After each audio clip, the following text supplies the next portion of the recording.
आगे बढ़ते हुए खबर शामिल करेंगे खेल के मैदान से, जहां सीनियर पाकिस्तानी क्रिकेटर्स ने दौरे न्यूजीलैंड पर ब्रेक लेने के लिए मुशावरत शुरू कर दी है। ज़राए के मुताबिक बाज़ खिलाड़ियों को चैंपियंस ट्रॉफी की नाकस कारकर्दगी की बुनियाद पर ड्रॉप होने का खदशा है, इसलिए कुछ खिलाड़ी दौरे न्यूजीलैंड से दस्तबरदार हो सकते हैं।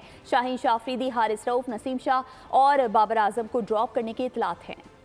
चैंपियन ट्रॉफी में नाकाम तरीन कारकर्दगी, न बैटर्स चले न ही बॉलर्स, इस पर कोई नदामत नहीं। करोड़ों हमवतनों का दिल तोड़ा, उसकी भी कोई टेंशन नहीं। दौरा न्यूजीलैंड के लिए ड्रॉप होने का चांस, जिनके बल्ले नहीं चले थे उनके दिमाग चल पड़े। जिनकी टांगों में तेज दौड़ने की सकत नहीं थी, उन्होंने फहमो फराज के घोड़े दौड़ा दिए। सीनियर पाकिस्तानी क्रिकेटर्स ने दौरे न्यूजीलैंड पर ब्रेक लेने के लिए मुशावरत शुरू कर दी। ज़राए के मुताबिक बाज़ खिलाड़ियों को चैंपियन ट्रॉफी की नाकिस कारकर्दगी की बुनियाद पर ड्रॉप होने का भी खदशा है, इसलिए कुछ खिलाड़ी दौरे न्यूजीलैंड से दस्तबरदार हो सकते हैं। शाहीन अफरीदी, हारिस रऊफ, नसीम शाह और बाबर आजम को ड्रॉप करने की इत्तलात हैं।